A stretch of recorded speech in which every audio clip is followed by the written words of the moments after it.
Good morning, gang.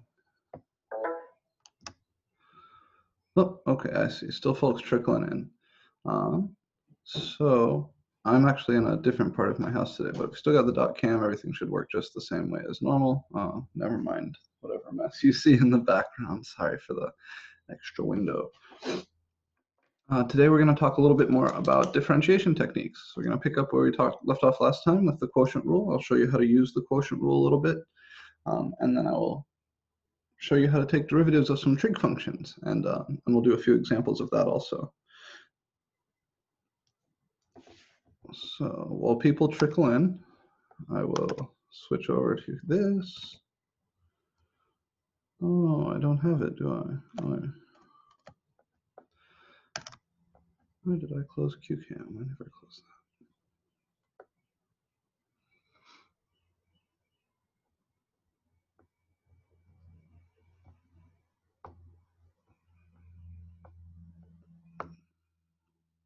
Oh.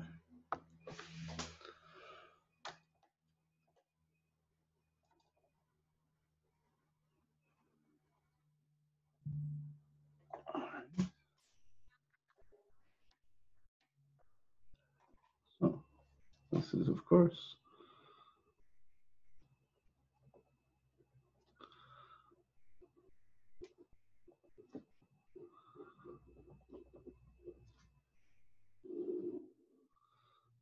some announcement or reminder.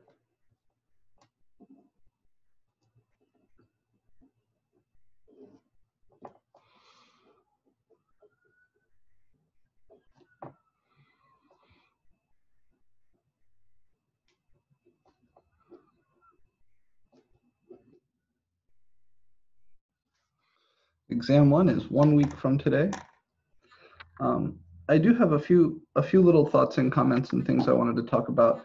So it was brought to my attention over the last 24 hours that there are still some people in our class who got booted from WebAssign because they didn't have the access code when the trial period ran out, and still haven't been able to get back in. Unfortunately, at least the plan is to have exam 1 on WebAssign. Now you'll be writing down solutions to your problems, scanning and submitting those on Canvas. And I'll go ahead and post the detailed instructions for that today when I post the study guide on Canvas.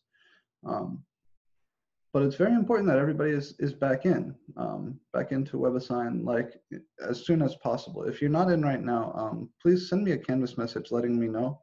So I had a very, very short, like not quite full conversation with somebody about that recently. So anybody who's locked out of Canvas, sorry, not locked out of Canvas, locked out of WebAssign because they didn't have an access code, please let me know immediately. Like send me a Canvas message or an email, and I can see about maybe getting the temporary access extended a little bit further.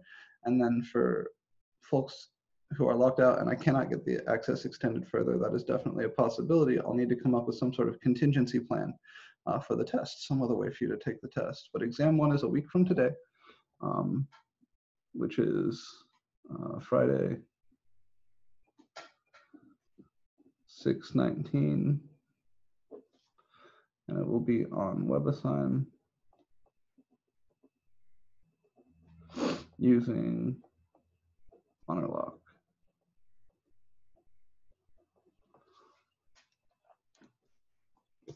Okay, it's going to be a closed note, closed book exam. It's going to be just like a regular in-class exam. And the main thing that you need to remember is you must write full solutions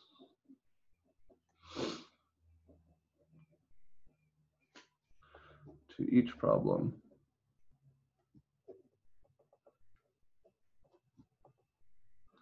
Then scan and upload those.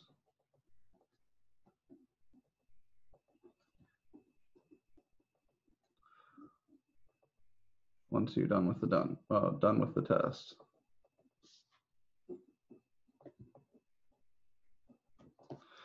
So I'm pretty sure everybody in this universe has a smartphone.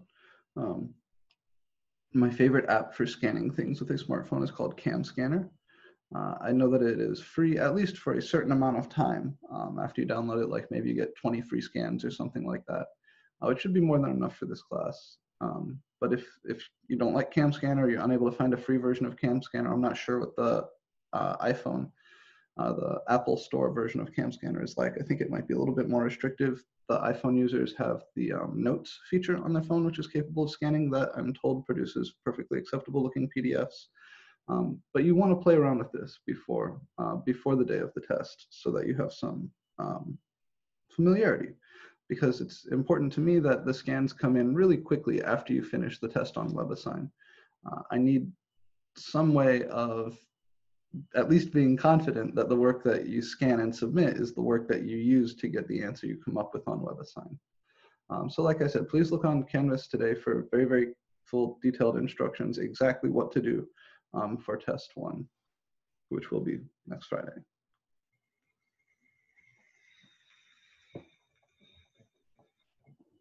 The study guide info will be posted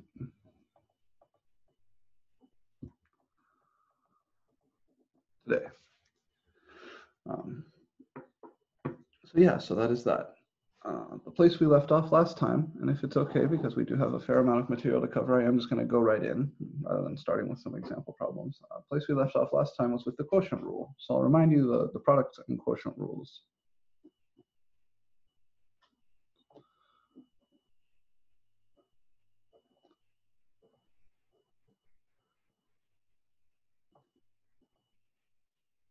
Well, maybe one more thing. I won't write it down, but if you haven't looked, I did post to modules those things that we talked about in class on Wednesday. So some references and materials for you to kind of get a little bit of a better feeling for how kinematics work. That is how position, velocity, and acceleration are related to each other. Remember, derivatives are slopes. They're all about rates of change. That's the big deal here, is that the derivative gives you the instantaneous rate of change for a function, which is the nearest thing we have to an idea of a slope for a function that is curved. It's the slope of the tangent line. And so the velocity is the instantaneous rate of change of your position. How fast is your position changing at any given time? And then acceleration, of course, is the rate of change of your velocity. Are you speeding up? Are you slowing down? That's the thing that we all colloquially call acceleration. The other new resource that I posted to Canvas for you the other day was the proof of the product and quotient rules. I went ahead with the proof that's on Paul's online notes. It's the same proof that's in your textbook, just written better. So if you wanted to see nice proofs of those from first principles, they're there. But I don't think anybody will find them especially entertaining. It's lots and lots of algebra juggling. Once we have the chain rule, I'll be able to give you a neat proof of the quotient rule in terms of that. But the product rule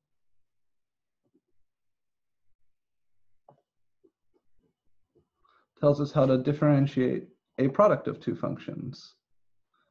So we could write it like this. We could say if f of x and g of x are both differentiable, then f of x times g of x all primed. Here I'm using that prime notation for the derivative. The way we do that is we differentiate the first, so that's f primed of x, and we leave the other alone. Differentiate f, leave g alone. And then to that we add what we get when we leave f alone, and we differentiate g.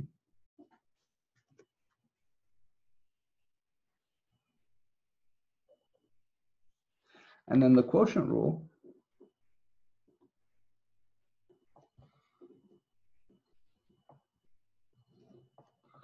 should be how you differentiate a fraction like f of x over g of x. So f of x over g of x all primed. That's g primed of x times f of x minus f primed of x. Actually, sorry. Yeah, I'm going to write this in the way that matches with that mnemonic. Oh, shit. Wait. Here, we'll do it like this. So maybe I'll write the mnemonic first, because that's how I remember it too.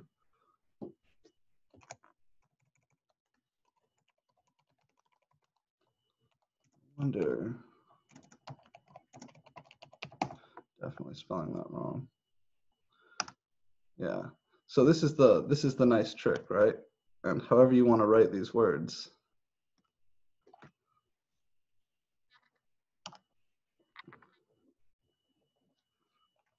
come back here.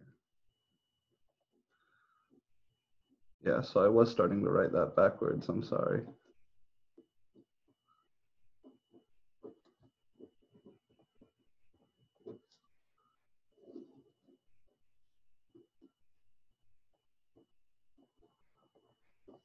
This is kind of our mnemonic. And so by low, we mean the function on the bottom. So that's regular g of x times f primed of x minus f of x times g primed of x all over g of x squared. But the way to remember it is low, the bottom, times d high, the derivative of the top. So low, the bottom, times the derivative of the top, minus the top times the derivative of the bottom, all over the bottom times itself. The quotient rule is a little bit messy. There's kind of no getting around that. Once we have the chain rule, you'll find that there are many exceptions where you can get around using the quotient rule directly. But for now, we need the quotient rule. And there are some instances where using the quotient rule is just more friendly than using the product rule. I did just realize that down here I don't have your textbook, so I'm going to run back upstairs and grab that really quick.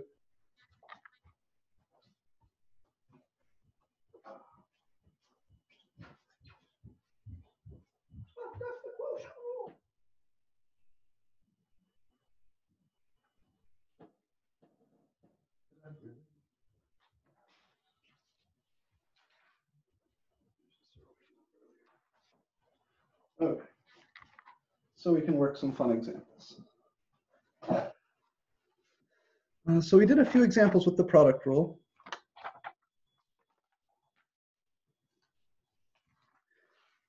I would like to then do a few examples with the quotient rule.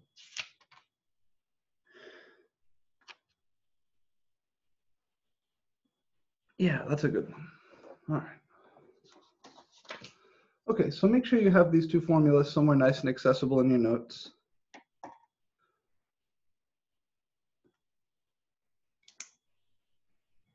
And then let us see if we can't find y prime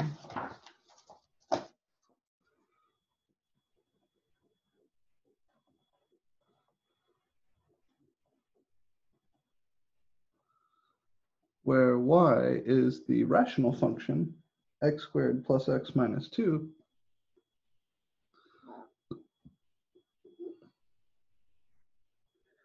divided by x cubed plus 6.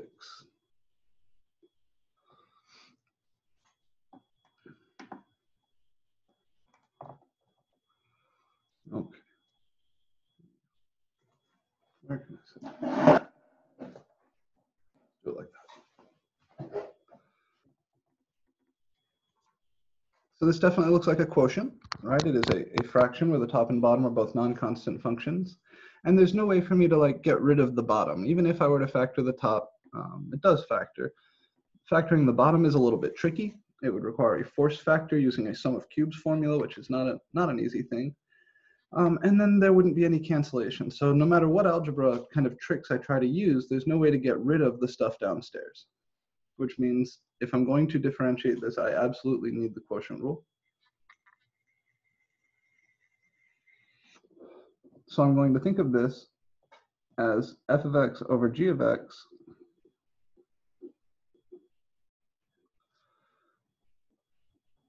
where f of x is the numerator, x squared plus x minus 2,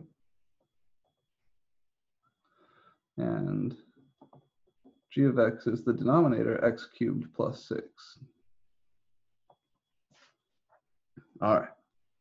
So the way we use the quotient rule, I really like to write down that mnemonic first, or at least say that mnemonic to myself, low d high minus high d low. So that's my numerator. That is low d high, so we'd say that's the bottom. I'll write it out like this, g of x times f primed of x, the bottom times the derivative of the top, minus the top top times the derivative of the bottom. Sorry, I just crawled out of bed. All over the square of the bottom.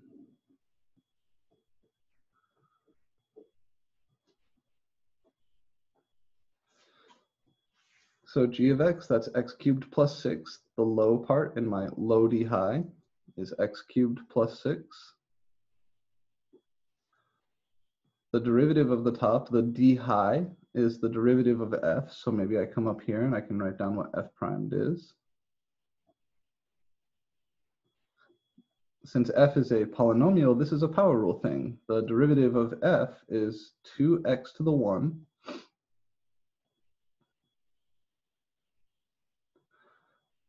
the derivative of x is just 1, right? Because that's 1x to the 0. And the derivative of the constant here, I'll even write it like this. The derivative of the constant term is 0.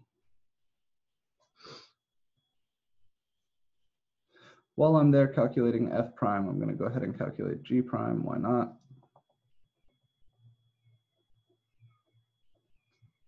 That's 3x to the 2 plus 0.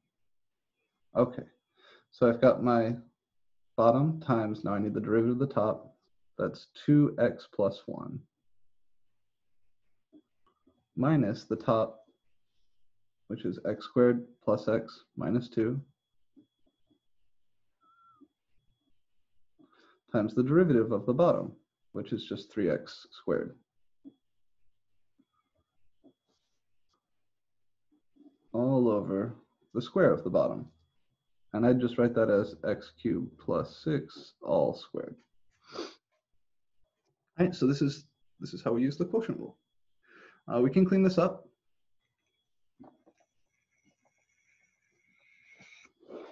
Can I cancel this x cubed plus 6 with one of these x cubed plus 6s downstairs?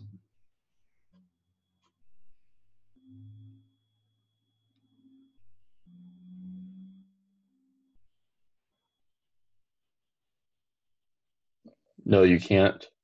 Cannot. Why not? That's correct. Yeah, why can I not do that? Because you're subtracting another term in the numerator. They're good, yeah, right? Even though it kind of looks like it might be a factor of the numerator, with how it's written, really we're just saying it's a factor of this first piece in the numerator. There isn't an x cubed plus 6 over here. So even with the parentheses kind of looking like a factor of the top, it's really not, because I would need to be able to factor in x cubed plus 6 all the way out of the numerator, which would mean I'd need an x cubed plus 6 term here also before I can cancel. So instead, we're just going to distribute everything and combine our like terms. When I distribute here, I'll get 2x to the 4 plus 6x plus x cubed plus 6. And then over here, I need to distribute as well. I'm going to distribute the 3x squared, and then I'm going to also distribute the negative. So be mindful of the signs here. This negative is going to need to go to every term over here, just like in your difference quotient. When you subtract two big things upstairs, you need to make sure to distribute that negative. So I'll have 3x squared times x squared. That's minus 3x to the 4. So that term will go away. And then I'll have 3x squared times x. So that will be minus 3x cubed. And then I'll have 3x squared times negative 2, that's negative 6x squared, but then this other negative here, when he distributes, will make that a positive 6x squared. And this is all still over that denominator. And there's no reason to multiply out the denominator. Yeah, question? How did you get 6x after 2x4? How did I get 6x after? Oh, right here, this term. Oh, did I goof? I might have goofed. That should be 12x, shouldn't it? Yeah, so I'm foiling. Yeah, I'm sorry. No, you're good. I just wanted to make sure. No, thank you. You caught that and you shared it with me at the perfect moment, just before it caused us trouble. So thank you so much. I shouldn't have stayed up so late last night. Everything else look good? Yeah, I think so. All right, thank you, genuinely.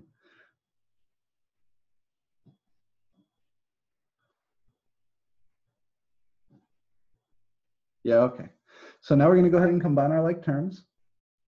I have a 2x to the 4 here and a 3x to the 4. I'll be able to combine those.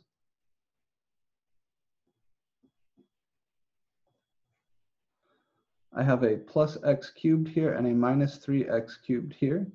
That will be minus 2x cubed. I don't have any square terms here, but I do have a plus 6x squared here. I have the linear term plus 12x. And I have the constant term plus 6.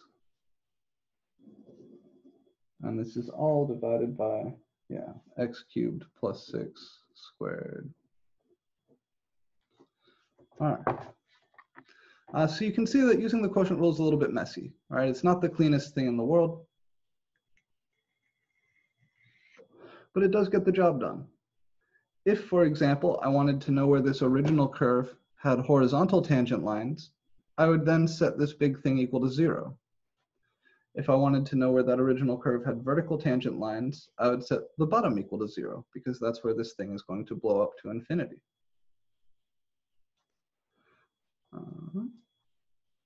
Now, solving a polynomial equation like that, numerator is equal to 0, that's a pretty nasty equation to solve. It can be done using the rational roots theorem if that thing happens to have any rational roots. But it's not a particularly simple game. So for us, for now, this example is really just about computing the derivative. So any questions about the computation here?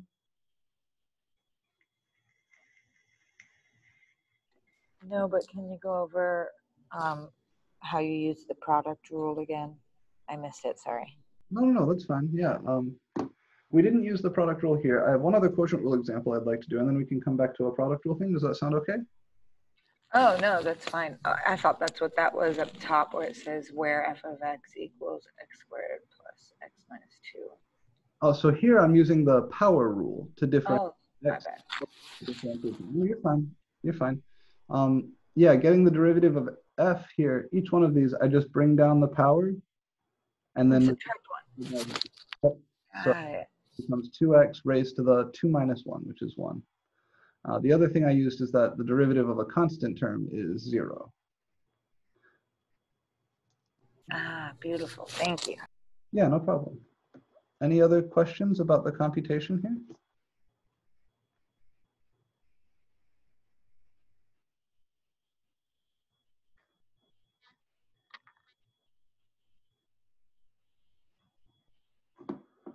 Okay, let's try one more like this, and then let's use it to do something. Let's find the equation of the tangent line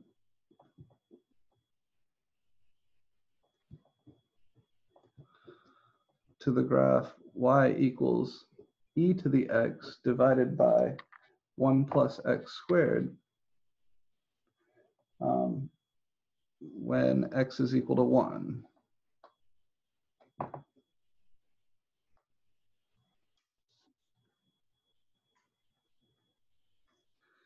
So of course I'm going to need y prime. I'm going to need the derivative.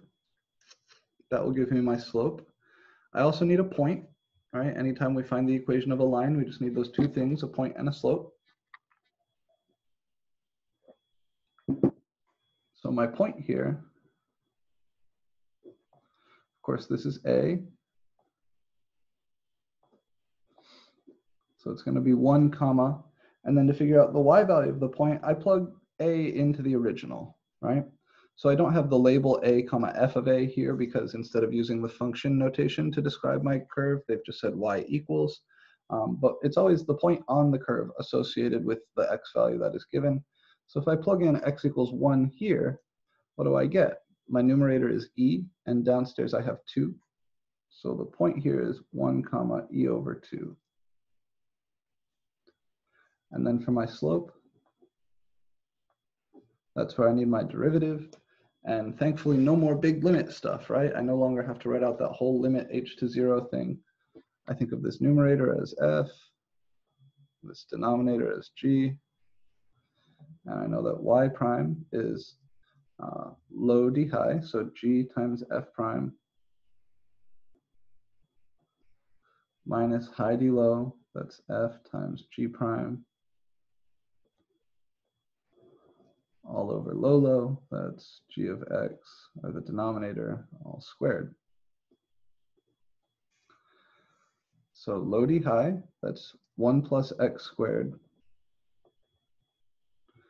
times the derivative of f. The derivative of e to the x is what? Who remembers that?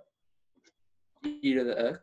Yeah, this is the easy one, right? Derivative of e to the x is just e to the x. So this is going to be 1 plus x squared times e to the x minus, there's a minus here from the formula, high d low, so that's the top times the derivative of the bottom. Here the top is, again, just e to the x. And the derivative of the bottom, the derivative of 1 plus x squared, well, the 1 differentiates to 0, so here I'll write it here. So f primed of x is still just e to the x.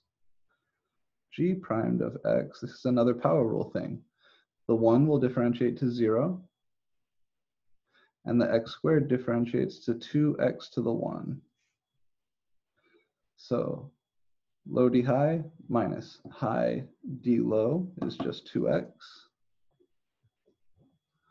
all over low low, or the denominator squared. That's 1 plus x squared squared.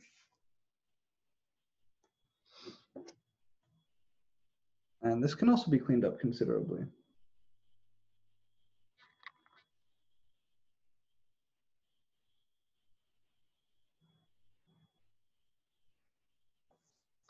I can factor in e to the x out from the numerator. And what's left is 1 plus x squared minus 2x. That is the same as x squared minus 2x plus 1, if you want to write that in the normal kind of powers descending way, over x squared plus 1 all squared.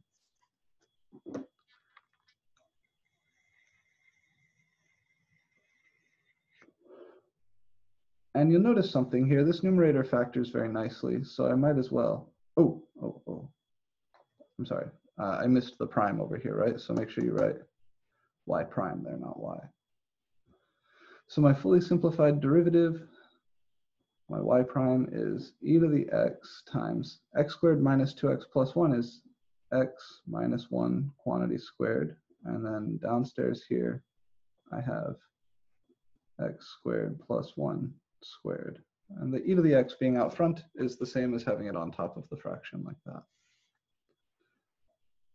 And again, if I was trying to find where are the tangent lines horizontal, I would set this whole thing equal to 0. If I was trying to find where the tangent lines are vertical, I would set the bottom equal to 0, or look for anywhere that this thing blows up to plus or minus infinity.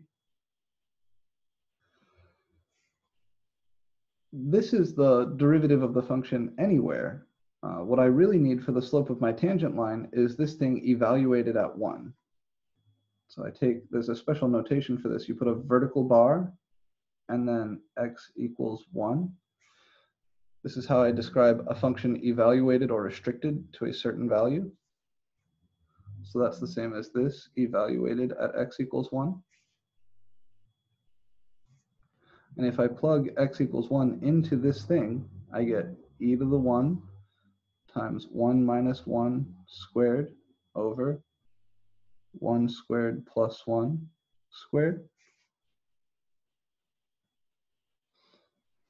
That's e times 0 over 1 squared is 1, so this is 2 all squared is 4. But 0 over anything is 0, so this is 0.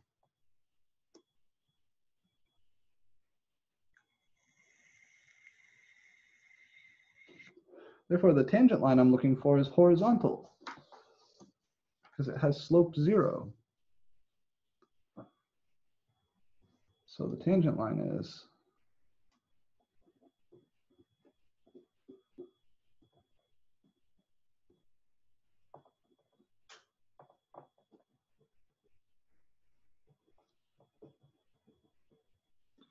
the tangent line to y equals e to the x over 1 plus x squared. at x equals 1 is, I use my point slope form of a line with this point and this slope. That's y minus e over 2 equals 0 times x minus 1. But of course, 0 times x minus 1 is 0. So if I solve this for y, I just get y equals e over 2.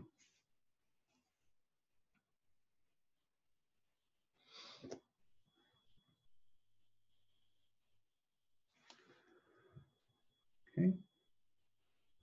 If we want to, we can pop open a Desmos tab and take a look, verify that our work looks as it ought to. The original function here is a little bit complicated.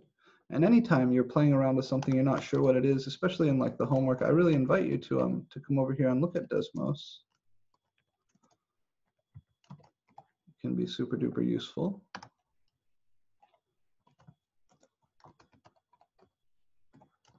So here's our point of tangency on the graph. And you can see right here, that does look like the tangent line there should be horizontal, right? Over here, we're increasing, and all of our tangent lines have positive slope. Going uphill, tangent line still has positive slope.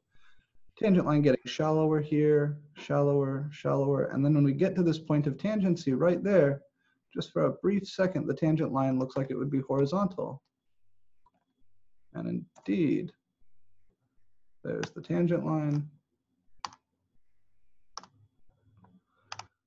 Very much looking as it should.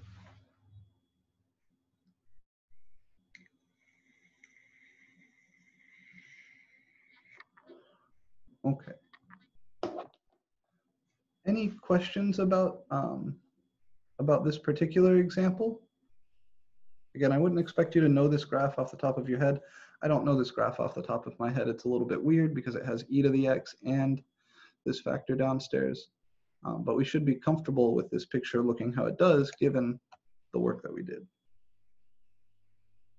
Yeah, can you hang there for just 10 seconds? Yeah. Here, let me bring this down so everything is in view. Thanks. Mr. P, I have a question. Sure, yeah, what's up? Okay, so you got your y point value, e over 2. Can you remind me how to get that again?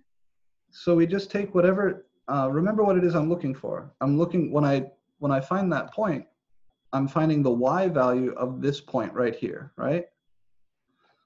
And they told me that they want to find the tangent line when x is equal to 1. So this point should be the point on the graph of the original function when x is equal to 1. And the way we find that, just like we would in an algebra class when we're making, when we're making like tables to find graphs, we just plug in x equals 1 to the original. So the top is e to the 1, and the bottom will be 1 plus 1 squared. So e to the 1 is e, and 1 squared is 1. So this is e over 1 plus 1, or e over 2. Thank you so much. Yeah, not a problem. Other questions on this fellow?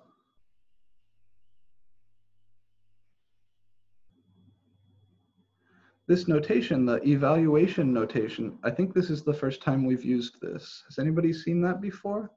Anybody not seen that before? Any questions about what we mean by that?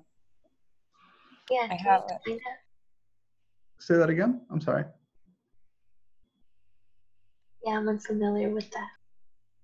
So once everybody has had enough time to copy this down, I'll go ahead and elaborate on that notation a little bit.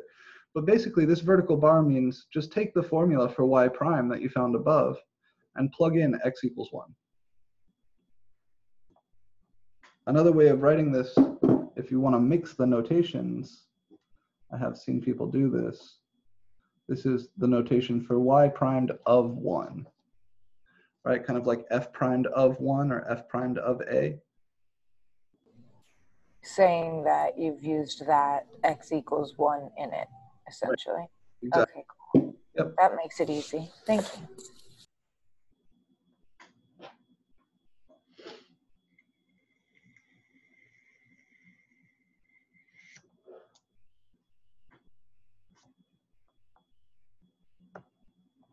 Yeah, so that vertical bar is just a way of saying take the formula for that thing and then plug in the x value that's indicated.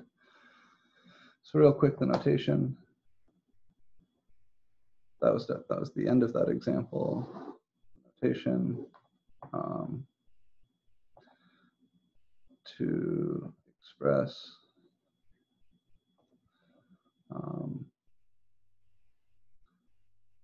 some formula evaluated at a particular input, we write that formula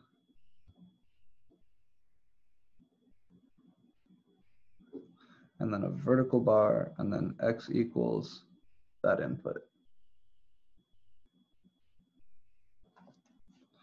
So an example here, if y was 2x plus 1 over x squared minus 3, then y vertical bar x equals 2 would be 2x plus 1 over x squared minus 3 vertical bar x equals 2, which is 2 times 2 plus 1 over 2 squared minus 3, which would be 5 over 1. Oh, there you go. So this is our notation for evaluating an expression.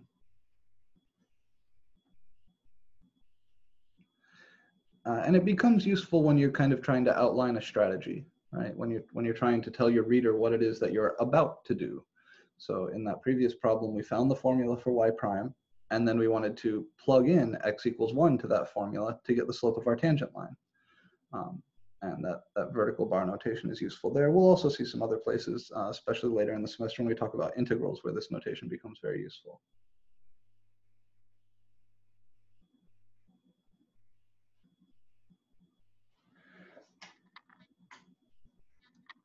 Before I show you the trig derivative stuff, there's one other little thing I want to talk about.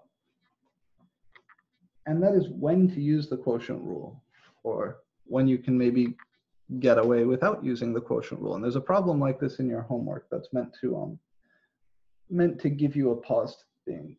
So we don't want to use the quotient rule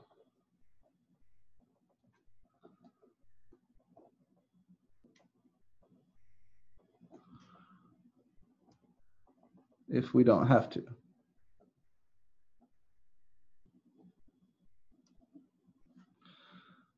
For example,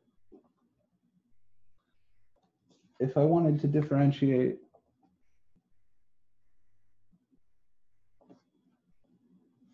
(3x squared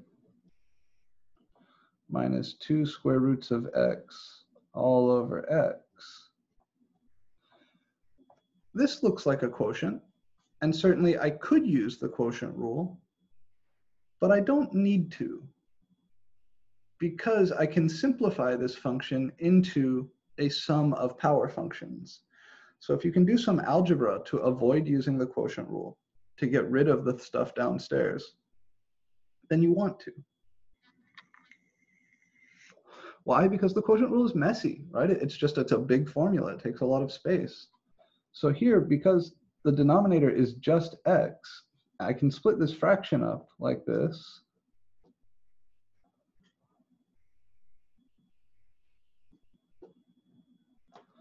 And then each of these pieces simplifies really nicely. 3x squared over x, that's just 3x. And this guy, all right, that's x to the 1/2 over x to the 1. That second piece I can also simplify. Remember, if you have two like bases and you're dividing them,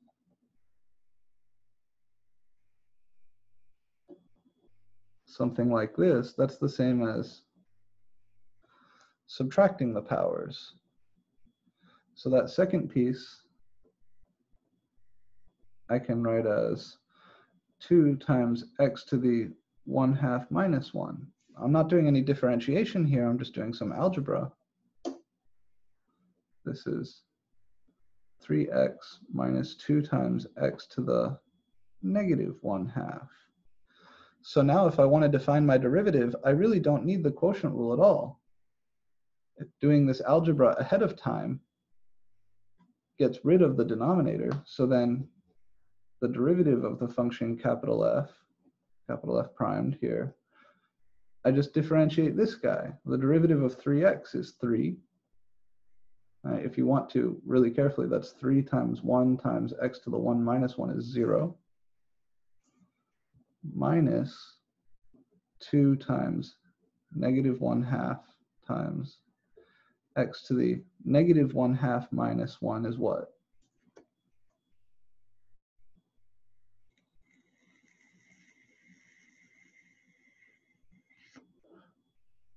Right, so here I brought the power down. This is 3x to the 1. And then I subtracted 1 from the power. 1 minus 1 is 0. Here I brought the power down. And then I want to subtract 1. Negative 1/2 minus 1 is negative 3/2. So in other words, here, capital F primed, x to the 0 is 1. 3 times 1 is 3. Minus 2 times negative 1/2 is plus, and then the 2's cancel, x to the negative 3/2. Right, much easier than using the quotient rule. If I'd use the quotient rule, it would take up the whole page, and there would be a bunch of stuff to try and simplify, factor, and cancel before I ever got to anything that looked like that.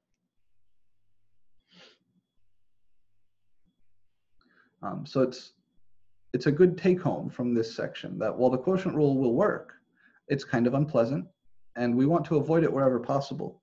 And be aware of that as you work through the homework from this week, because there's a problem in there specifically designed to catch you on this. You could differentiate this with the quotient rule, it's just a pain in the ass. So wherever possible, see what algebra you can do, and it's a good way to kind of stretch your algebra legs, you know, to see, oh, can I really do this, or can I not, making sure that your algebra skills are where they ought to be. Try to simplify things, and if you're uncertain, I encourage you to contact me and ask for a little bit of help on any of those problems where you're not 100% sure. But wherever possible, avoid the quotient rule. And I'll give you some special tricks to avoid the quotient rule even better down the road. This is the end of section 3.2. So the next thing we're going to talk about is derivatives of trig functions. But before we do that, there's kind of a little box of formulas here, differentiation formulas, things that you want to make sure you have clear in your mind leaving section 3.2. So some differentiation formula.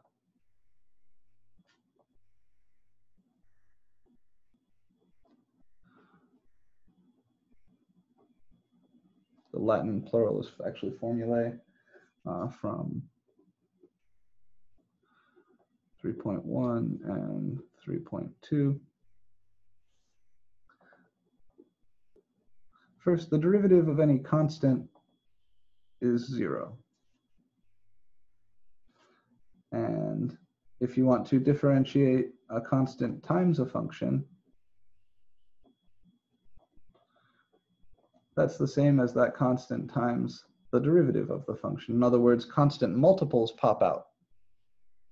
So the derivative of a constant on its own is 0, constant multiples pop out, and then you've got your product rule.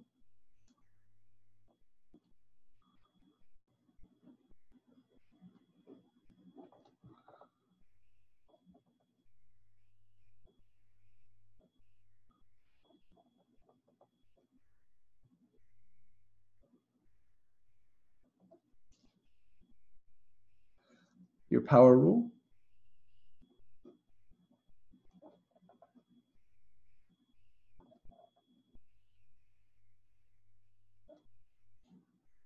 The result on sums of derivatives, sums and differences.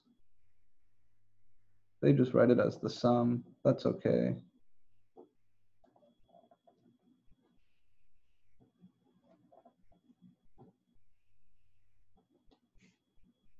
quotient rule.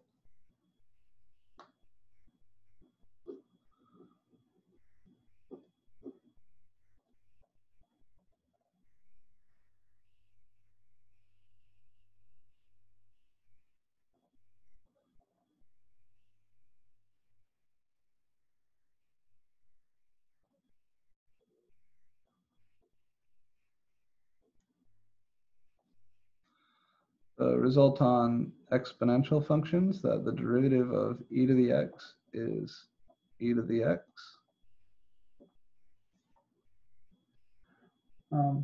And that's really it. Yeah, so these are the differentiation formulae that are super important to remember.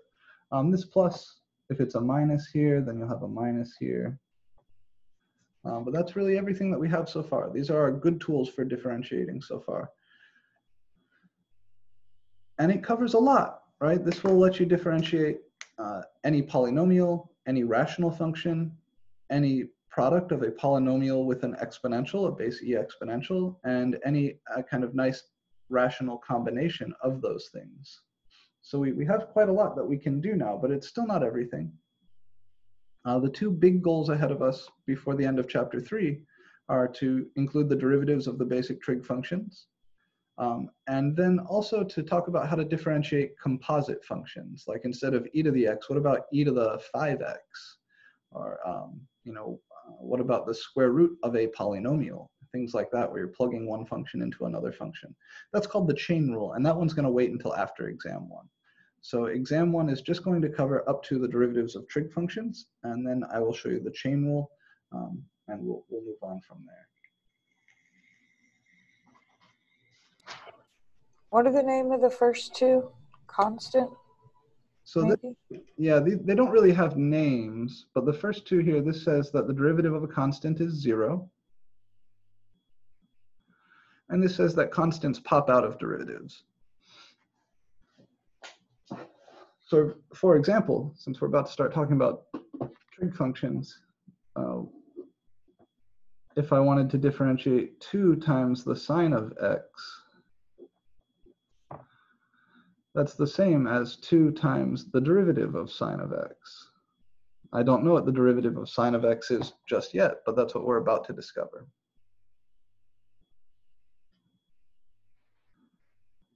Right, that's an example of that in practice. So let's get to this derivatives of trig functions business. It is good stuff. There are some tricky limits here.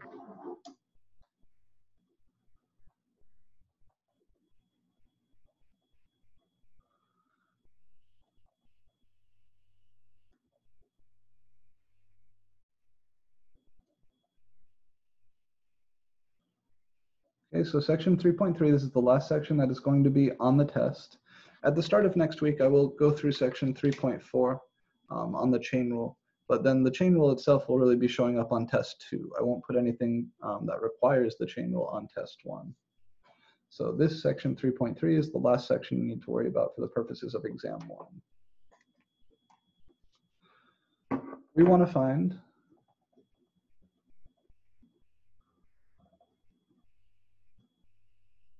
the derivatives of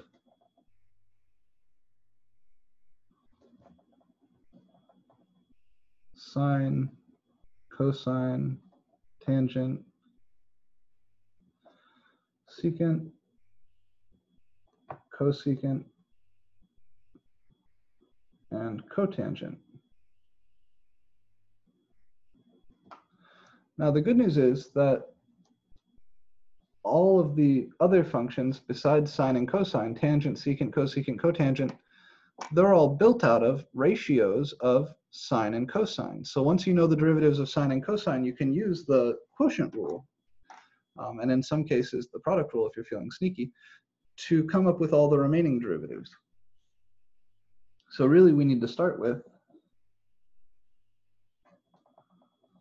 sine and cosine, because the others are built out of them. So my main goal here for today is to find ddx of sine x and ddx of cosine x. And even though it's not super rigorous to do so, I'm going to give you the results here, and then I'm going to go through the argument showing you why it's true. So again, for us, skill building class, most important thing is that we know the results and we're able to use them. The derivative of the sine function is cosine. Cos x. All right, so writing it like that. And the derivative of cos x is negative sine x. And I'm going to go through and show you why. But like I said, the limits that are involved here are a little bit tricky. So let's just begin with that observation, begin with this fact. The limit arguments I'm going to go through, you might not be able to follow immediately.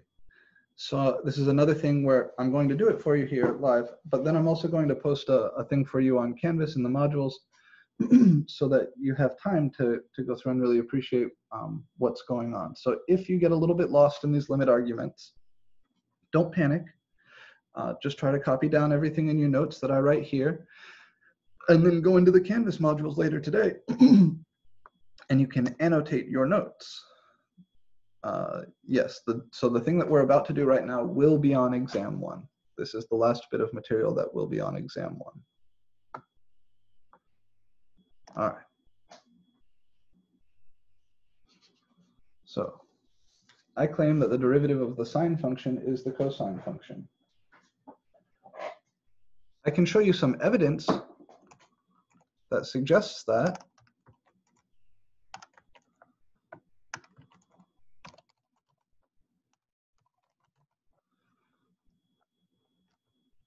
You may have noticed this in your trigonometry classes. The red is sine. I'll put the cosine function in dashed here so you can see the blue is supposed to be the derivative of the red. Well, if you look right here at 0, 0 on the red, the slope of the tangent line there, look how linear sine looks right there. If you zoom in, if I just showed you this, you would be mistaken, or you would not be unreasonable if you said just from this portion of the graph of the sine function, well, that looks like y equals x, which has slope 1. And indeed, if you look on the blue function right there, the y value is 1. So the y value of the cosine looks like the slope here.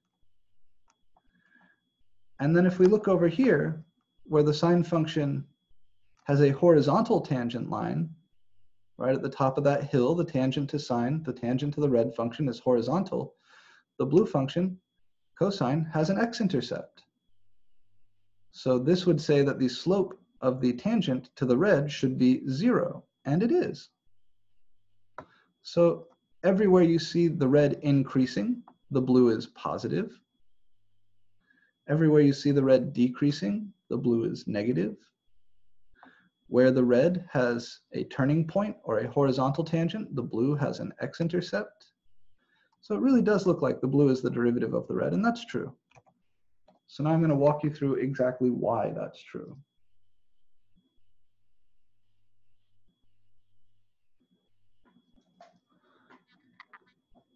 Let f of x be sine x.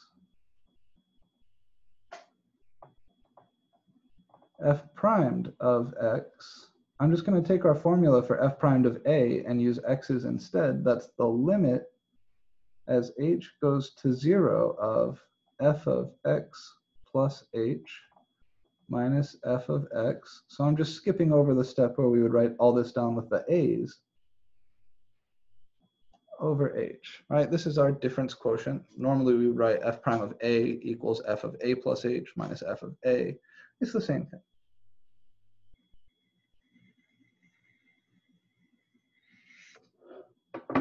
This is the limit as h approaches 0 of the sine of x plus h minus the sine of x all over h. And now get ready to stretch your trig legs. Does anybody remember the formula for the sine of a sum of two numbers like this, the sine of a plus b?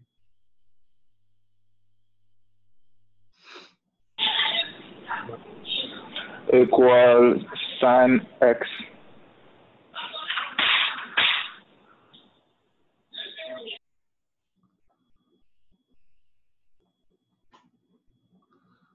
It sounded like Otanji was about to start saying it there, but then his mic cut off. So I'll just put the formula up here.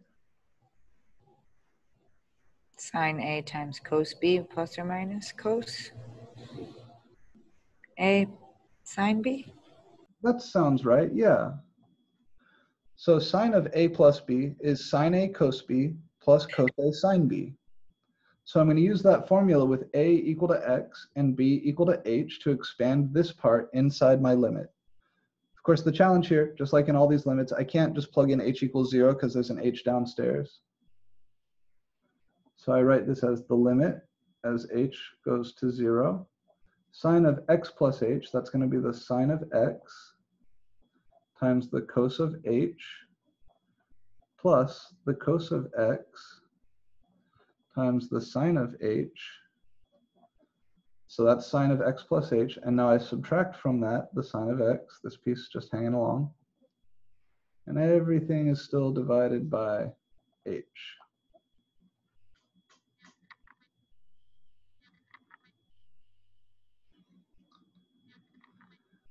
Now there's some algebra I can do here.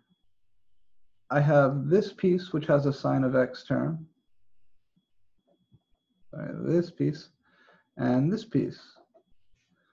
So I'm going to split my fraction up into a few different pieces. Let's see, is that how I want to do it? Yeah. First, I'll just group the terms. That's sine X cos H minus sine X. And then I've got the other term here, which is cos X sine X. And this is all over H.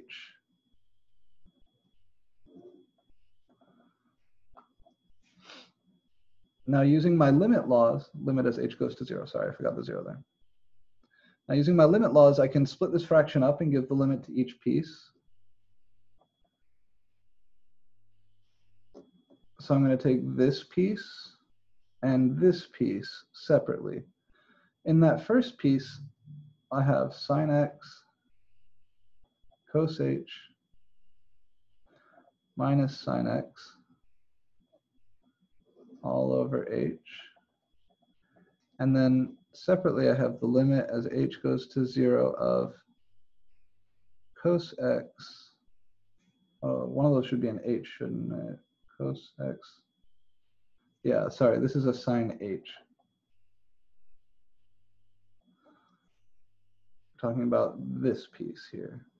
Cos X sine H over H. Please go back in your notes to that previous line. I made a little typographical error. So this piece goes here. So this should be a sine H. And then I put these two pieces together here. Then I split up the fraction and give the limit to each piece on its own.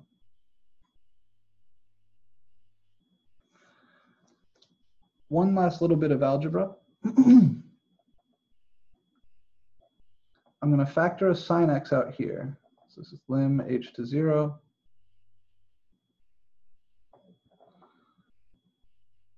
Sine X times cos H minus 1 over H plus lim H to 0 cos X times sine H over H.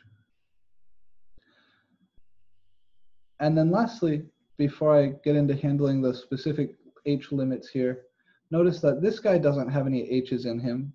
This guy doesn't have any H's in him.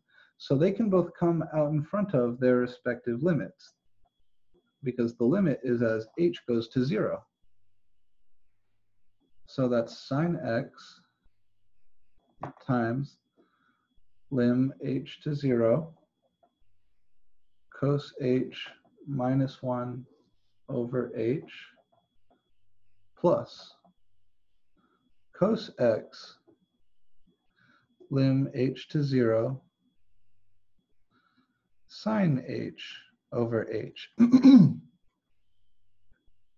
Now, one of these limits we've actually talked about before.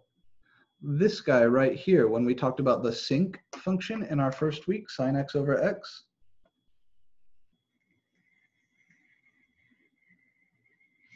Same as him.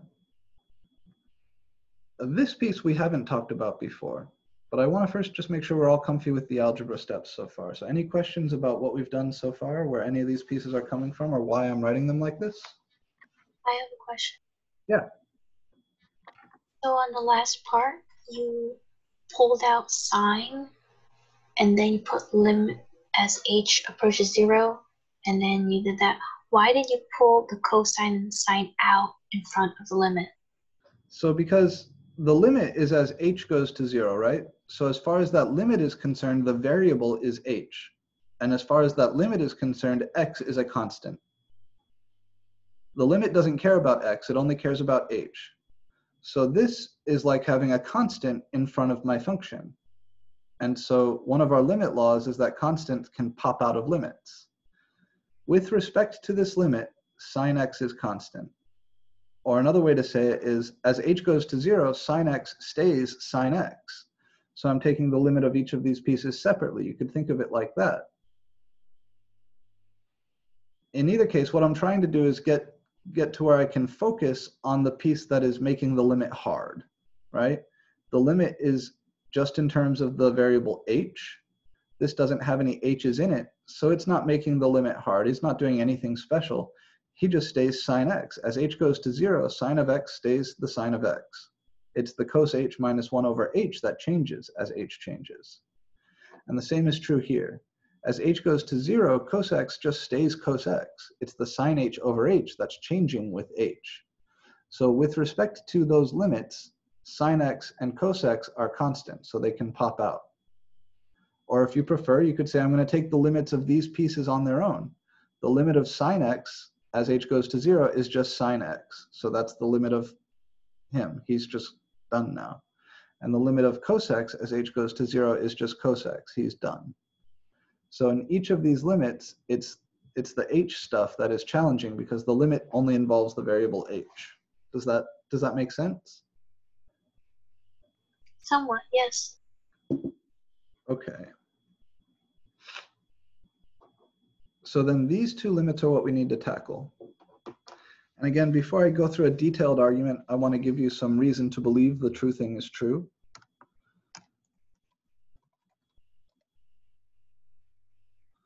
So let's see if it'll do this. Yeah.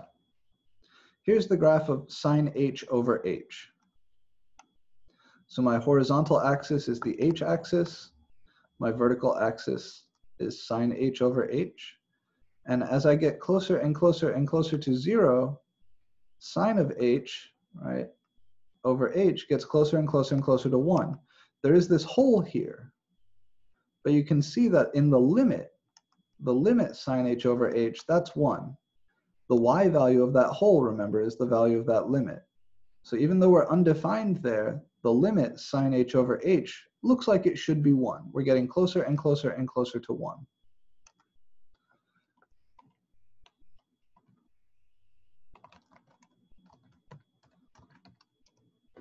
On the other hand, cos h minus 1 over h, as you get closer and closer and closer to 0, he will also be undefined right there at 0, but he appears to have limit 0. So let's come back to this. If this piece goes to 0, then what I would get out of this whole thing is sine x times 0. And if this piece goes to 1, then what I would get out of this whole thing is cos x. So if those limits are what the graphs suggest they are, the derivative of sine x would be sine x times 0 plus cos x times 1, which is cos x, which is what, from everything we've said before, we're hoping to get out of this limit. We're expecting to get out of this limit. Now, the argument itself is a little bit complicated. So again, I will show you the result and then cook it up for you. So the result here is that we get sine x times 0 plus cos x times 1. Sine x times 0 is 0. Cos x times 1 is cos x. So the value of this limit, and hence the derivative of the sine function, really is cos x. But we need to spend a minute talking about why that limit is what it is. The book's argument here I'm not terribly fond of. So let me show you something.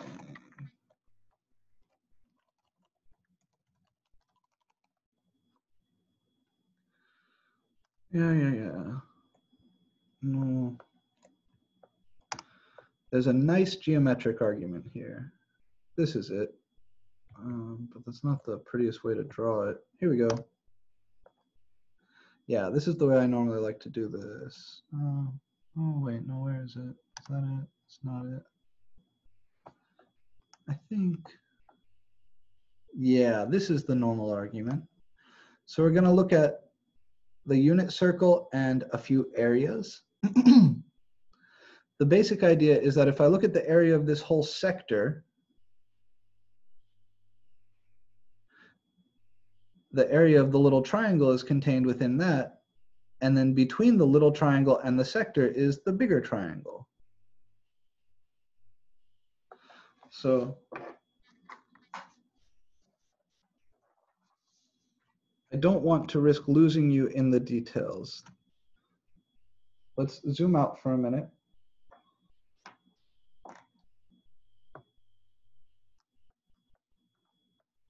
If f of x is sine x, then f prime of x, the derivative of sine x, is this limit, which, if you believe me about these two tricky limits, is cos x. So the derivative of sine x is cos x, like we said. And it just depends on our ability to prove that these limits are what the graphs suggest they should be. I'm going to walk you very, very carefully through the argument for this guy.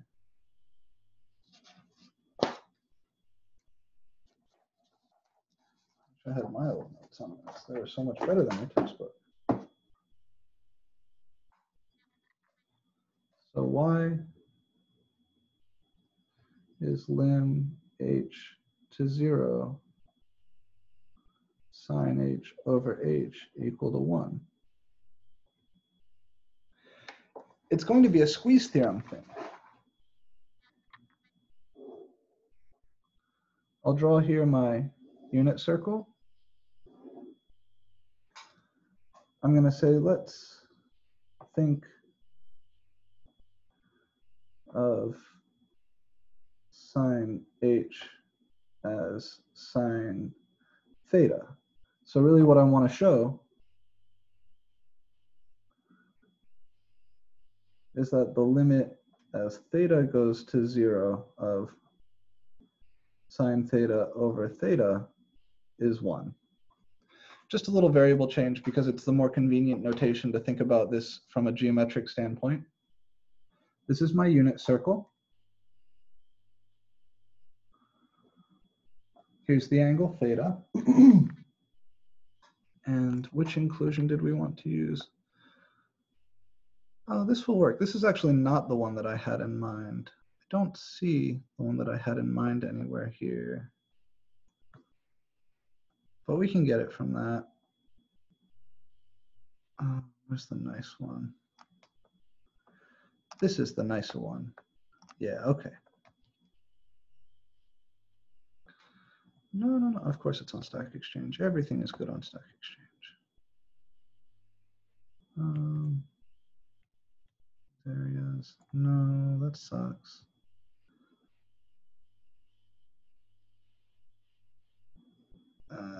That sucks. This is the good one.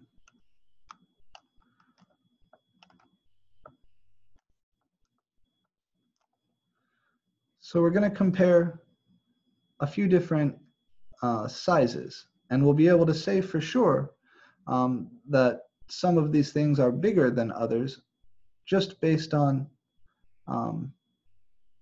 just based on area inclusion. Oh, no, that's not really it either, is it? So the area of the sector, area of the small triangle, area of the big triangle. That's the normally the way to do it.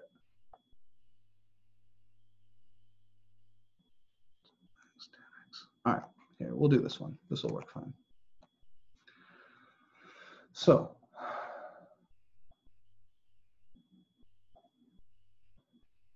if I look at the area of this whole sector of a circle, we'll start with that. Does anybody know the formula for the area of a sector of a circle? That's this whole region here that I'm outlining in bold.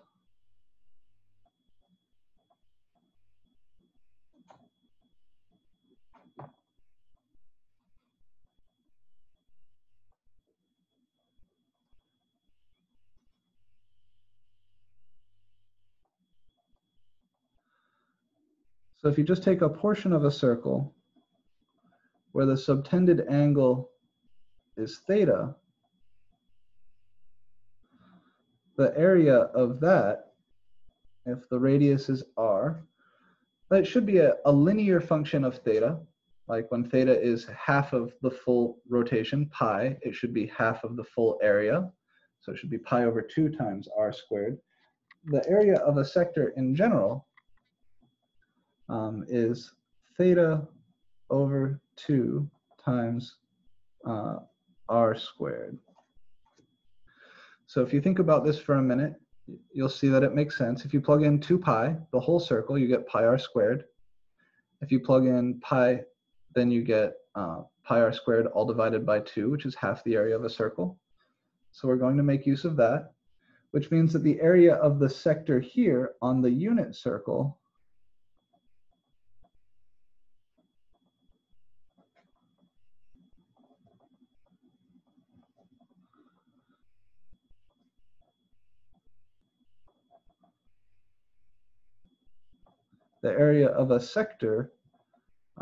is just theta over 2, because r is 1, right?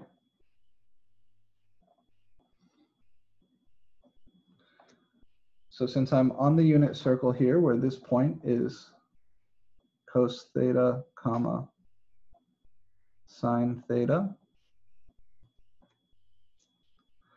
the area of this bold sector is theta over 2.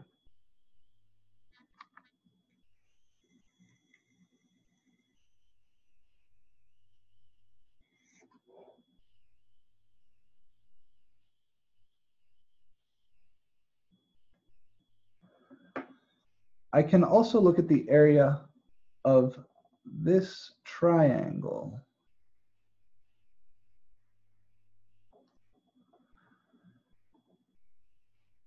And this turns out to be the easier way to do it. Remember, the area of a triangle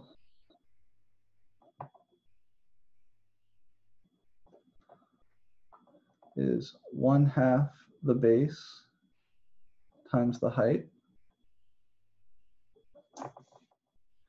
So if I look at the area of the bolded triangle here, the base is 1, the height is sine theta. So the area, let me label these points as like O, P, Q, like this. So the area of the triangle OPQ is 1/2 times the base here, which is 1 because it's the radius of the unit circle, times the height here, which is sine theta, by the definition of the unit circle, or by the definition of sine.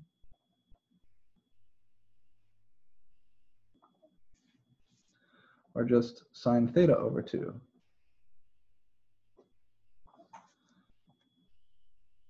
And I think it's pretty clear that the area of the sector has to be bigger than the area of the triangle. Does everybody see that? Because the triangle fits inside the sector.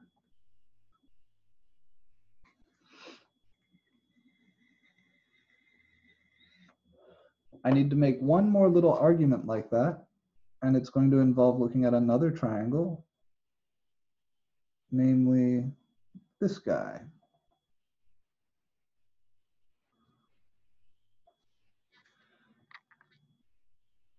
So if I call this point up here, so P is the point on the unit circle. The point up here, let me call it T.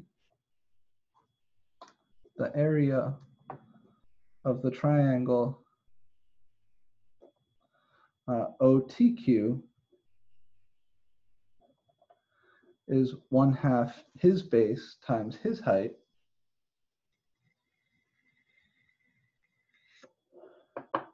His base is also 1, but what is his height?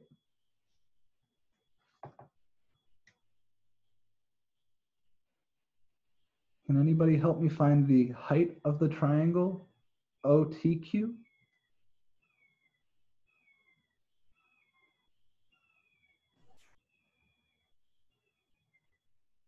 Would it be the radius? It's not quite the radius. So the radius is this distance. But notice that the big triangle is similar to the little triangle. So this guy actually turns out, what's the right way to say this? I don't want to disappoint you here. The big triangle is larger, and this guy's height is going to be son of a bitch.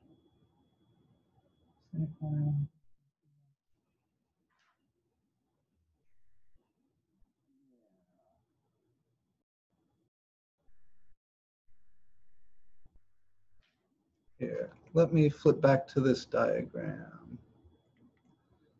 This height is the tangent of that angle. So depending on how much work you spent in your trigonometry classes to give different geometric definitions of the functions, you may or may not remember this, but this guy is actually tan theta. So this is tan theta over 2. Right? So his base is 1, that's the radius, the 1/2 coming from the formula for the area of a triangle, and then that height is tan theta. That's why I labeled that point as T. So if we combine these things and pay attention to who is contained in who, the sector is in the middle. The smallest is the little triangle, and the largest is the big triangle. So the area of triangle OPQ is less than or equal to the area of the sector is less than or equal to the area of the big triangle.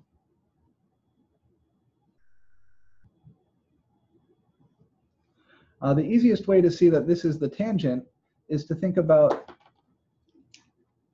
being similar to this triangle. And I know people who took trig with me have been through this, but I know not everybody here took trig with me. If you look at the little pencil triangle there, the big triangle is similar to the little triangle. The little triangle has side lengths here, cosine, and here, sine. The big triangle has side length here, 1. And since those are similar, that means that the height has to be the tangent because the ratio of side lengths has to be the same.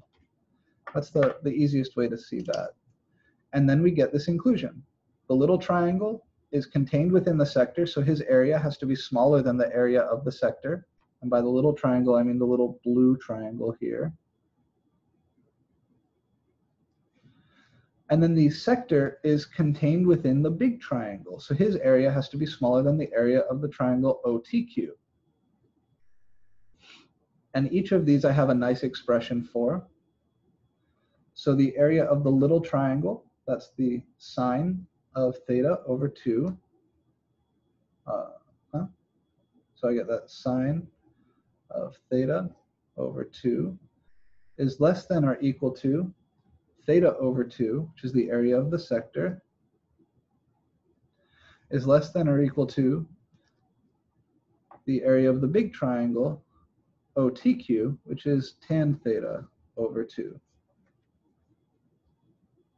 So I arrive at this inequality. Now I multiply through by 2 and rewrite tangent as sine over cosine, and I get sine theta is less than or equal to theta is less than or equal to sine theta over cosine theta.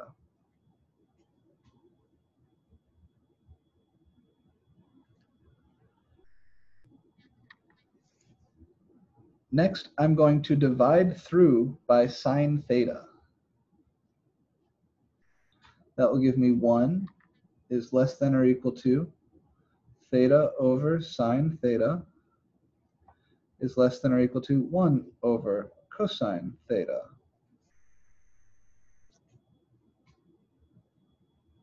So here I multiplied by 2.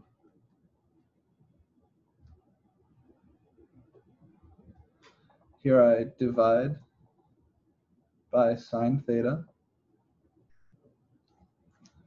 And that gets me from this geometric argument to this inequality. I've got one more little thing I need to do before I can take my limit and apply the squeeze theorem.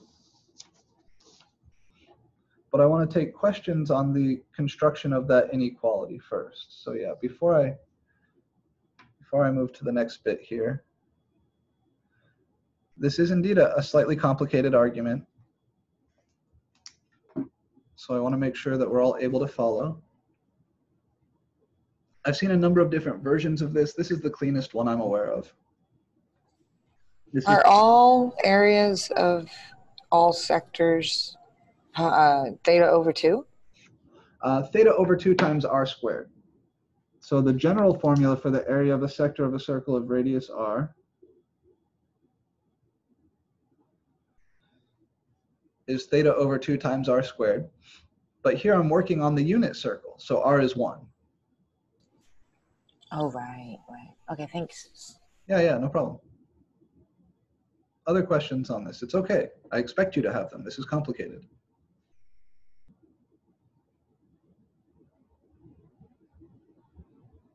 But won't we always be using the unit circle if we're dealing with tangent and cos and sine, or no? True, yeah. So what I'm doing is I'm taking this more general formula and I'm applying it to this problem. So when it comes to talking about sine and cosine, yeah, I'm pretty much always going to be playing around on the unit circle. But I needed to state this formula in general so I could use it here. Okay. All right. Don't panic if you're feeling lost. Just take the time to make sure everything that I have here you have in your notes. Because we're almost there. We're almost to the good part. I'll give just a few more seconds. Anybody who's still writing anything down.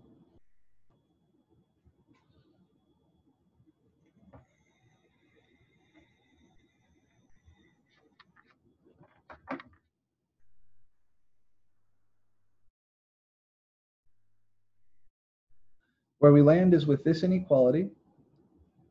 Now I'm going to take reciprocals everywhere. And remember, when you do that, inequalities flip over. So this guy is the same as saying cos theta is less than or equal to sine theta over theta, which is less than or equal to 1. So I've taken reciprocals. Taking reciprocals in an inequality flips the sense of the inequality. And here, this is what we get. If I take the reciprocal of 1, so I could, as an in-between step here, if you want, I could say 1 is greater than or equal to sine theta over theta is greater than or equal to cos theta. That's taking reciprocals.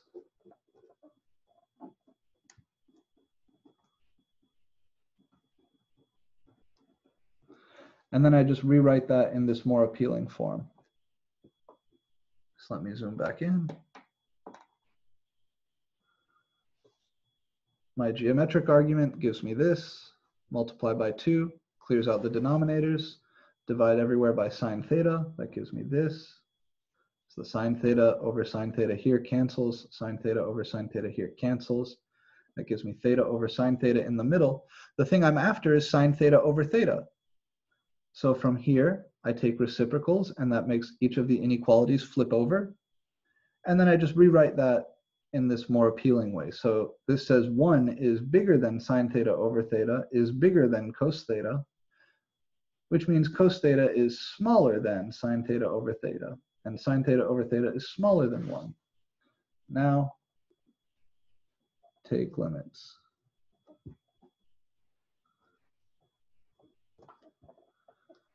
We get lim theta to 0 cos theta is less than or equal to lim theta to 0 sine theta over theta is less than lim theta to 0 of 1. So this is a squeeze theorem thing. The limit as theta goes to 0 of cos theta is the cosine of 0, because cosine is continuous at 0. So I get cos 0 is less than or equal to lim theta to 0 sine theta over theta is less than or equal to the limit as theta goes to 0 of 1 is just 1, and cos 0 is also just 1. Therefore, by the squeeze theorem,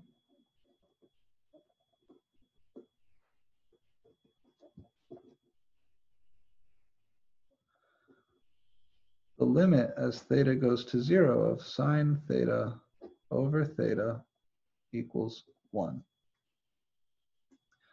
This is the same as saying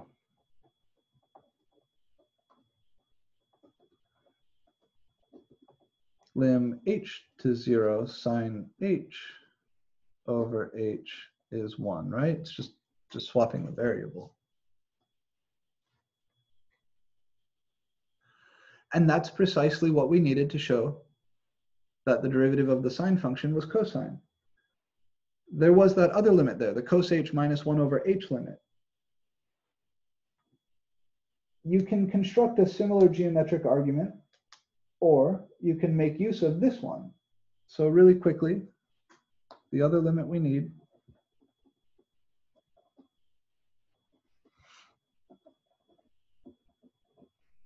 is lim h to 0 cos h minus 1 over h. And I claim that this should be 0. Now, the way to get this is a little bit tricky, but I don't need to go through a fresh geometric argument. I'll multiply by cos h plus 1 over cos h plus 1.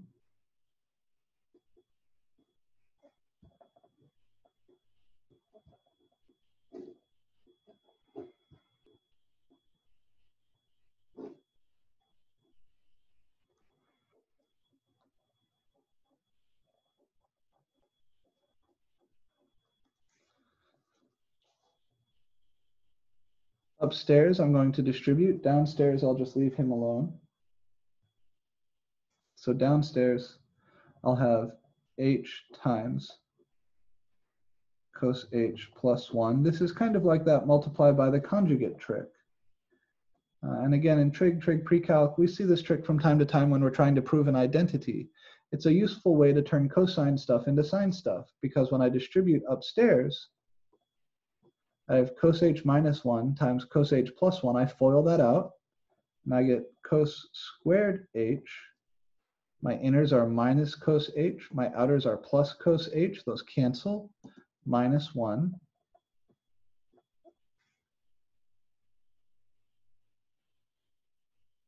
And according to the Pythagorean identity, sine squared plus cos squared equals 1. That's the same as saying lim h to 0 cos squared minus 1 is the negative of sine squared.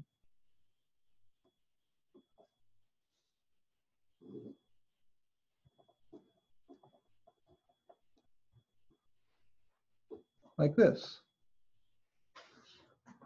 Why? Because sine squared h plus cos squared h is always 1. If I subtract the 1 over here and subtract the sine squared over there, I get cos squared h minus 1 equals minus sine squared h. All right, so here, just using a little trig identity.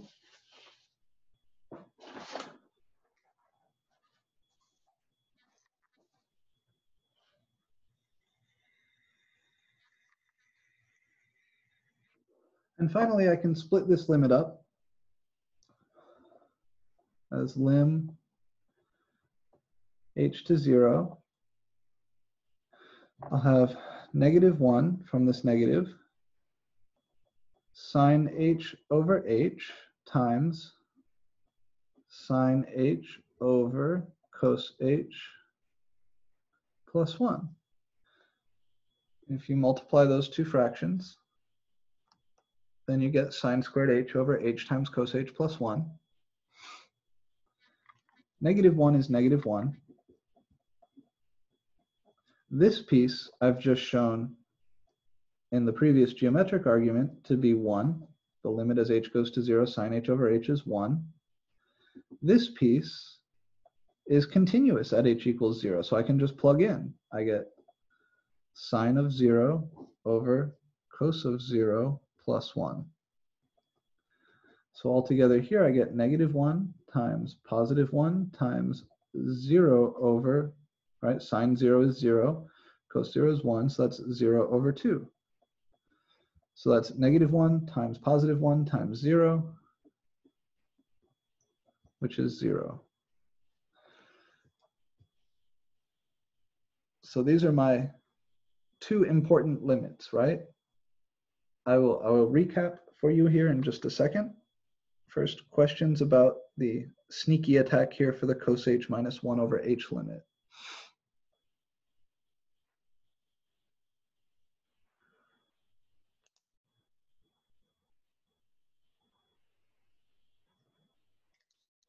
Again, if you feel a little bit lost, that's okay, don't panic. Just make sure you're writing down along with me, and then you can go back and rewatch these videos. You can talk to me in office hours, I'll work through it with you. The recap looks like this.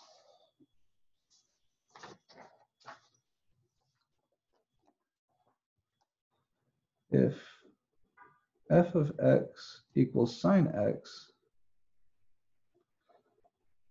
then f primed of x is the limit as h goes to 0, sine of x plus h minus the sine of x all over h, which came out to the limit as h goes to 0 of sine x times cos h minus 1 over h plus the limit as h goes to 0 of cos x times sine h over h. And we showed that lim h to 0 cos h minus 1 over h equals 0, and lim h to 0 sine h over h equals 1. So f primed of x is sine x times 0 plus cos x times 1, which is cos x. In other words, the derivative of sine is cosine.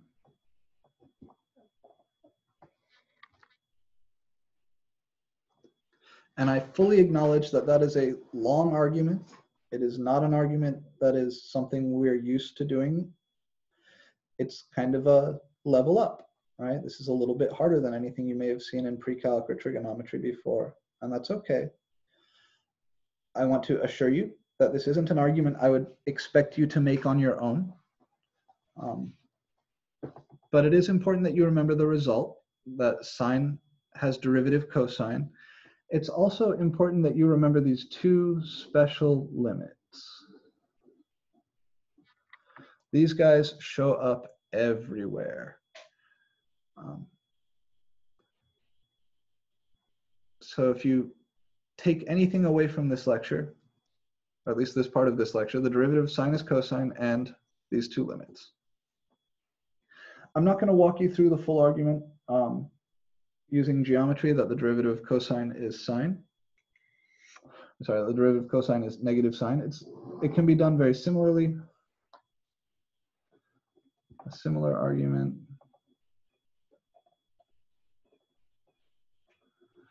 shows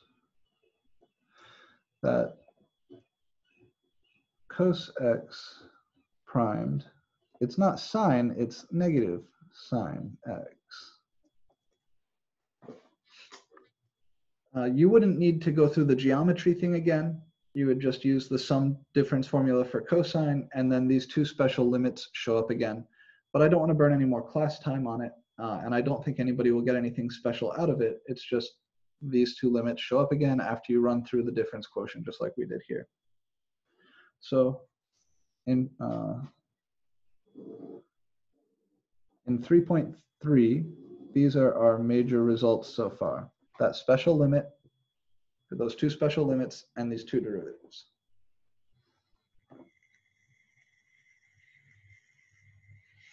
We're going to cook up the derivatives of the tangent function and the secant function, now using the quotient rules.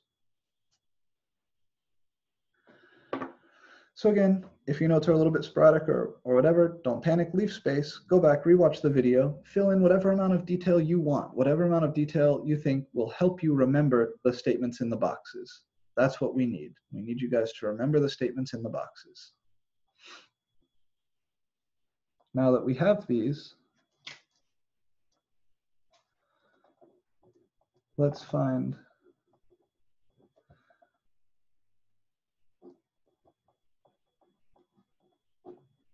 the derivative of the tangent function. Remember, tangent is sine over cosine. So if you tuned out because you got a little bit lost there, now is time to tune back in.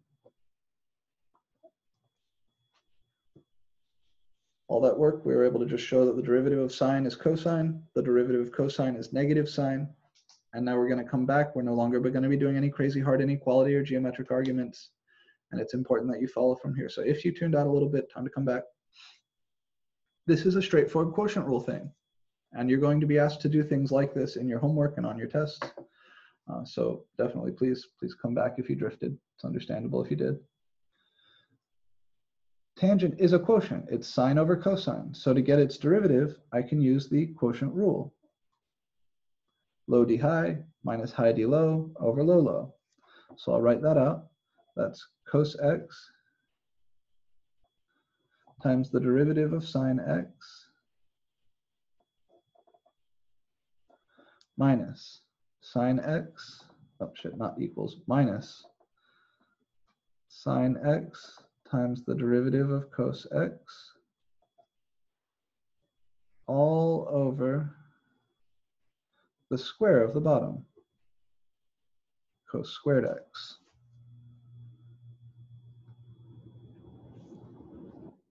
And the two derivatives that are involved here I now know. So this is cos x times the derivative of sine x. Well, the derivative of sine x is cos x minus sine x times the derivative of cos x, which is negative sine x. And everything here divided by cos squared x. So what's my numerator? Cos times cos, that's cos squared x. And then I've got this minus and this minus, which are going to make a plus sine squared x. All over cos squared x. But cos squared plus sine squared is 1. That's the Pythagorean identity. So this is 1 over cos squared x. And the nicer way to say that is secant squared x. So the derivative of tangent is secant squared.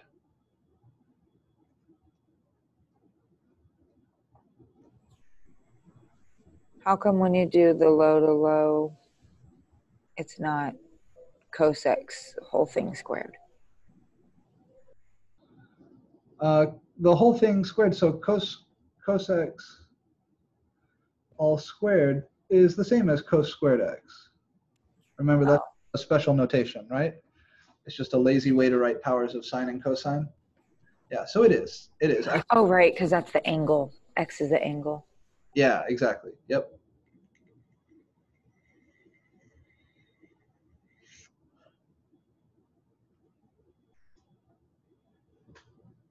Okay. Other questions about this guy?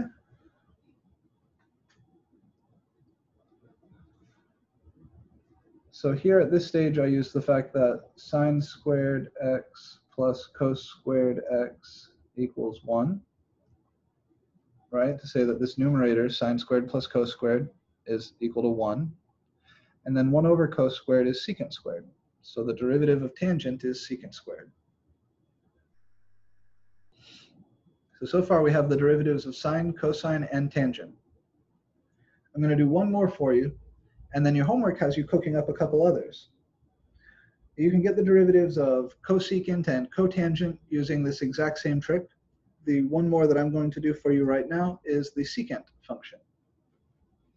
How am I doing on time? Oh, we're way over, aren't we? All right. So I'm actually going to have to pause here because I do have another class.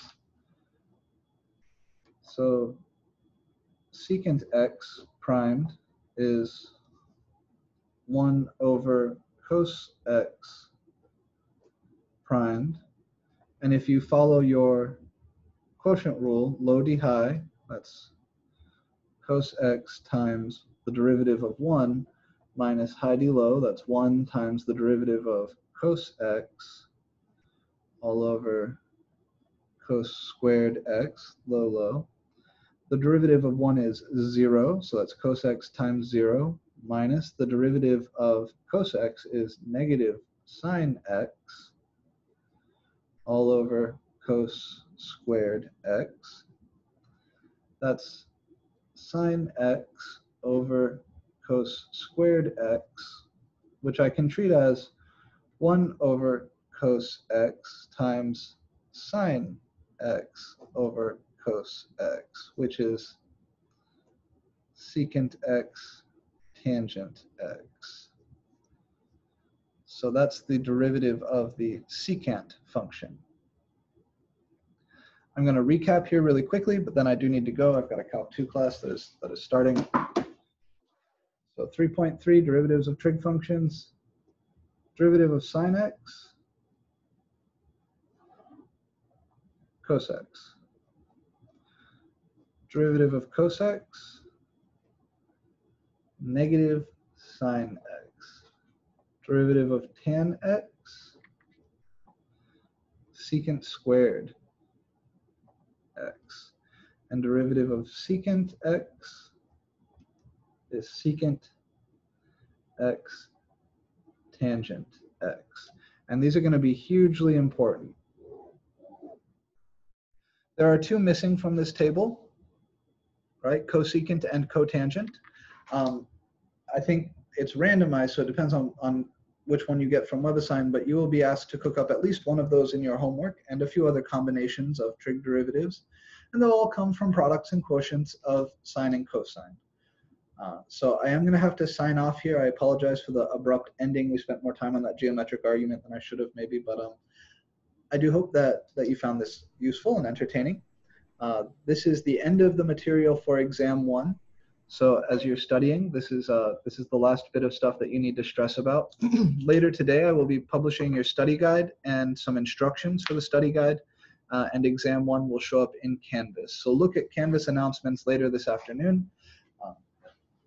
And there I'll explain to you exactly what you need to be doing for your study guide and exactly what you need to be doing for exam 1. It's important that you follow the instructions exactly. Yeah, the last one there is secant x primed. And the derivative of secant, or secant x primed, is secant x tangent x. Have a good day, Professor. Yes, you too. You too. Sorry this went over. Thank you guys for staying. I will have an office hour this afternoon, 1 to 2, normal link. So if you have any other questions, I'd be happy to see you there. Work hard as you get ready for the test. Please try to finish homework 4 by today. Homework 5, we want to get a good chunk of that done today so that you can spend a meaningful amount of your time next week on the study guide and in preparation for the exams. Don't hesitate to reach out if you want an extra office hour. I have no problem scheduling them. Just contact me and we'll set something up. All right, I got to bounce kind of quick here. I hope you guys have a lovely afternoon. And again, don't hesitate to ask for help if you'd like some.